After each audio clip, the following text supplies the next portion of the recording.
बच्चों उम्मीद करता हूँ कि आपकी जेईई मेंस की तैयारी अच्छे से चल रही होगी। जेईई मेंस के सिर्फ 29 डेज बाकी है। इन 29 डेज में भी तैयारी अच्छे से हो सकती है अगर आप अभी से पीवाईक्यू और जो आपने शॉर्ट नोट्स बनाए हुए हैं उनको अच्छे से रिवाइज करते हो। बच्चों जेईई मेंस के अंदर ये क्वेश्चन पूछा गया है, ये 2-3 बार पूछा गया है क्वेश्चन। आइए इसको समझते हैं किस तरीके से इसको सॉल्व करना है, क्योंकि इसमें इंटीग्रेशन की जरूरत पड़ेगी। समझते हैं इस क्वेश्चन को।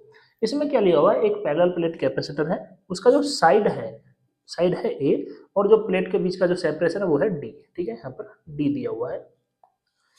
तो हमें यहाँ पे जो डाइलेक्ट्रिक मटेरियल है, लोअर ट्रायंगल में डाइलेक्ट्रिक मटेरियल को डाला हुआ है और अपर ट्रायंगल है वो एयर है उसमें। ठीक है, तो हमें यहाँ पे सी इक्विवेलेंट कैलकुलेट करना पड़ेगा।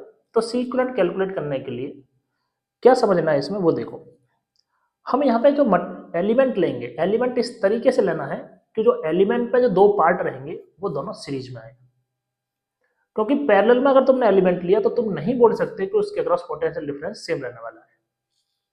तो element along the length of plate, ठीक है, उसके अलोंग एक्स डिस्टेंस पे जाके छोटा सा एलिमेंट लेंगे dx का, और यहाँ पे लेंथ क्या होगी, यहाँ पर जो एयर के अंदर पार्ट है वो y डिस्टेंस है, और जो मटेरियल के अंदर पार्ट क्या है, थिकनेस जो है वो d माइनस वाई।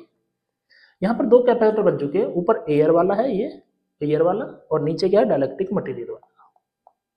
ओके, जो एयर वाला है उसके लिए एरिया लिखना पड़ेगा। तो एरिया अंदर की तरफ जो प्लेट है वो है ए, और जो थिकनेस क्या है dx, तो ए dx यहाँ पे आ चुका है, और थिकनेस क्या है इसकी मटेरियल की, वो है y, मतलब जो एयर वाला पार्ट है y। और जो दूसरा है जहाँ पर डाइलेक्ट्रिक मटेरियल डाला हुआ है, उसके लिए जो डाइलेक्ट्रिक मटेरियल है उसकी थिकनेस होगी d माइनस वाई, क्योंकि ये वाला पार्ट क्या है d माइनस वाई। अब यहाँ पे अगर ध्यान से देखोगे तो ये एंगल मैं थीटा मान लेता हूँ, तो टेन थीटा क्या लिखा जाएगा, y upon x equal to d upon a. ठीक है, तो y इक्वल टू क्या जाएगा, एक्स डी अपॉन ए। अब हमें यहाँ पे जो छोटा सा कैपेसिटर बनेगा C1 या DC1, उसकी वैल्यू लिखनी है, epsilon not a by d, epsilon not a by d. यहाँ पे हम y की वैल्यू को पुट कर देंगे यहाँ से, तो हमारे पास ये DC1 आएगा। बिल्कुल इसी तरीके से k epsilon not a by d, तो d क्या है, सभी की वैल्यू यहाँ से पुट करेंगे, और यहाँ पे क्या जाएगा हमारे पास, y की वैल्यू पुट करने के बाद DC2।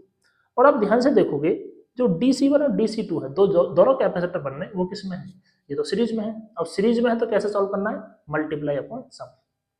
तो हमें मल्टीप्लाई अपॉन सम यूज करना पड़ेगा। जब इसको हम सॉल्व करेंगे, ये कैलकुलेशन यहाँ पे बनने वाली है, बेसिक मैथमेटिक्स है, और इंटीग्रेट करना पड़ेगा, एक्स के रेस्पेक्ट में इंटीग्रेट करना है। यहाँ पर एक्स की वैल्यू 0 से लेके ए तक चेंज होगी।